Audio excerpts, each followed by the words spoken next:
नमस्कार, मैं हूं देवनाथ पांडे और आप देख रहे हैं दिल्ली डायरी। पश्चिम बंगाल के राज्यपाल आज दिल्ली पहुंचे और केंद्रीय गृह मंत्री अमित शाह से उनकी मुलाकात हुई। जब से पश्चिम बंगाल के आरजीकर मेडिकल कॉलेज में रेजिडेंट डॉक्टर के साथ रेप के बाद हत्या की गई, उसके बाद पश्चिम बंगाल के अंदर, खासतौर से पश्चिम बंगाल की राजधानी कोलकाता के अंदर जिस तरह से बवाल देखने को मिल रहा है वो रुकने का नाम नहीं ले रहा है। और इसी मुद्दे को लेकर पश्चिम बंगाल के राज्यपाल दिल्ली लगातार पहुंच रहे हैं। इससे पहले भी उनकी जब मुलाकात देश के राष्ट्रपति द्रौपदी मुर्मू और उपराष्ट्रपति जगदीप धनखड़ से हुई थी और उन्होंने उस वक्त भी पश्चिम बंगाल के मौजूदा हालातों के बारे में चर्चा की थी। उसके बाद देखने को मिला था कि देश के राष्ट्रपति द्रौपदी मुर्मू ने पश्चिम बंगाल में हुए आरजीकर मेडिकल कॉलेज की घटना का जिक्र देशवासियों के समक्ष किया था। आज एक बार फिर से जब राज्यपाल दिल्ली पहुंचे, सुबह 11 बजे के आसपास ये पहले संभावना जताई जा रही थी कि उनकी मुलाकात हो सकती है। हालांकि दिल्ली वो कल ही पहुंच चुके थे। आज अमित शाह से उनकी मुलाकात हुई। मुलाकात के बाद ये जरूर माना जा रहा है कि पश्चिम बंगाल में मौजूदा हालात को देखते हुए चर्चा की गई होगी और अमित शाह से राज्यपाल की मुलाकात इस तरफ इशारा करती है कि हो ना हो, अगर हालात जल्द से जल्द नहीं सुधरते हैं तो आने वाले समय में पश्चिम बंगाल में राष्ट्रपति शासन लगाया जा सकता है। इस पूरे मामले में देखें तो ममता बनर्जी ने भी आज प्रधानमंत्री नरेंद्र मोदी को यानी केंद्र सरकार को चिट्ठी लिखी है। चिट्ठी लिखकर रेप केस जैसे जघन्य मामलों को लेकर कड़े कानून बनाने की मांग की है।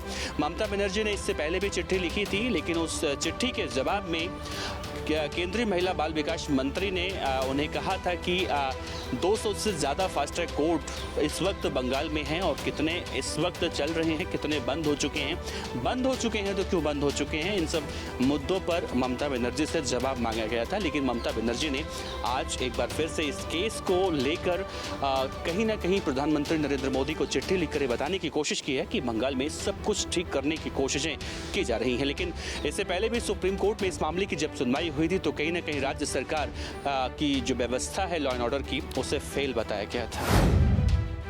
राजधानी दिल्ली में अगले साल विधानसभा चुनाव है, लेकिन विधानसभा चुनाव से पहले कांग्रेस ने आम आदमी पार्टी और बीजेपी दोनों को तगड़ा झटका दिया है। राजनीति में अक्सर देखने को मिलता है कि जब पहले चुनाव हुआ करते थे, लोकसभा हो या विधानसभा हो, तो पहले पार्टियां अपने उम्मीदवारों और पार्टी की छवि सुधारने की कोशिश करती थी ताकि वोटरों को साधा जा सके। लेकिन अब वक्त बदल चुका है, हालात बदल चुके हैं। अब कांग्रेस पार्टी हो या बीजेपी हो या आम आदमी पार्टी हो, अब सभी पार्टियां अपने सामने वाली यानी अपनी प्रतिद्वंदी पार्टियों को तोड़ने की, कमजोर करने की कोशिश कर रही हैं।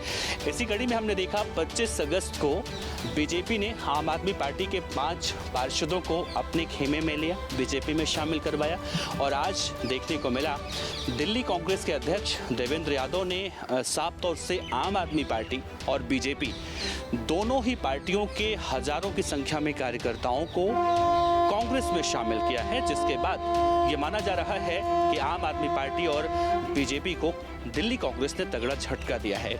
विधानसभा की बात करें तो ये तिमारपुर विधानसभा की बात है और उन सब इलाकों में भारी संख्या में कार्यकर्ताओं के कांग्रेस पार्टी में शामिल होने के बाद ये माना जा रहा है कि इस बार कांग्रेस दिल्ली विधानसभा चुनाव में कुछ बड़ा करने वाली है।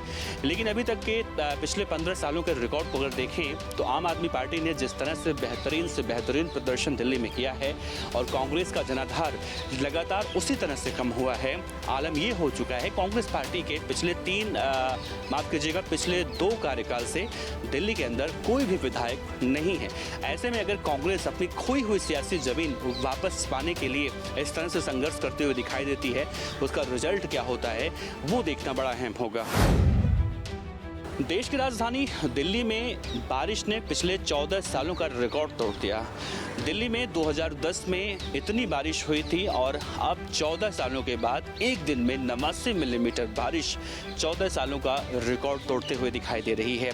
मौसम विभाग ने कहा है कि अभी बारिश अगले 1 हफ्ते तक इसी तरह से रह रहकर होने वाली, यानी कि बारिश से निजात नहीं मिलने वाला। लेकिन जैसे ही दिल्ली में बारिश दस्तक देती है वैसे कई बीमारियां दिल्ली में पनपने लगती हैं। मौजूदा वक्त में हम देखें दिल्ली एनसीआर के कई ऐसे इलाके हैं या गुरुग्राम, गाजियाबाद फरीदाबाद या फिर दिल्ली के कई इलाके हैं, सभी अस्पतालों से वैसी डराने वाली खबरें निकलकर सामने आ रही हैं, जहां पर मरीजों का आंकड़ा अब बढ़ रहा है। इन मरीजों में पहले बच्चे ज़्यादा हुआ करते थे, लेकिन अब बच्चे हों या फिर वयस्क हों, दोनों की संख्या में इजाफा देखने को मिल रहा है। और बीमारियों की बात की जाए तो डेंगू से लेकर चिकनगुनिया तक, टाइफाइड और बहुत सारी ऐसी बीमारियां हैं जिनको लेकर डॉक्टरों ने भी बातें कही हैं। खासतौर से हेपेटाइटिस ई, हेपेटाइटिस बी और हेपेटाइटिस ए को लेकर लोगों से सावधानियां बरतने की बातें कही जा रही हैं। साथ ही अगर देखें, मौसम विभाग ने जिस तरह से कहा है कि बारिश अभी रुकने वाला नहीं है, तो ऐसे में आने वाले समय में कहीं ये बीमारियां किसी बड़े कहर के रूप में दिल्ली वासियों पर टारगेट ना करें, इसको लेकर तमाम एहतियात बरतने की जरूरत है। तो दिल्ली में इतना ही। देश और दुनिया के तमाम अहम खबरों के लिए आप देखते रहिए हिंद फर्स्ट। कैमरामैन गौरव के साथ देवनाथ पांडे, हिंद फर्स्ट, दिल्ली। इस तरह की और वीडियो देखने के लिए हमारे YouTube चैनल को सब्सक्राइब करें और बेल आइकन को दबाना ना भूलें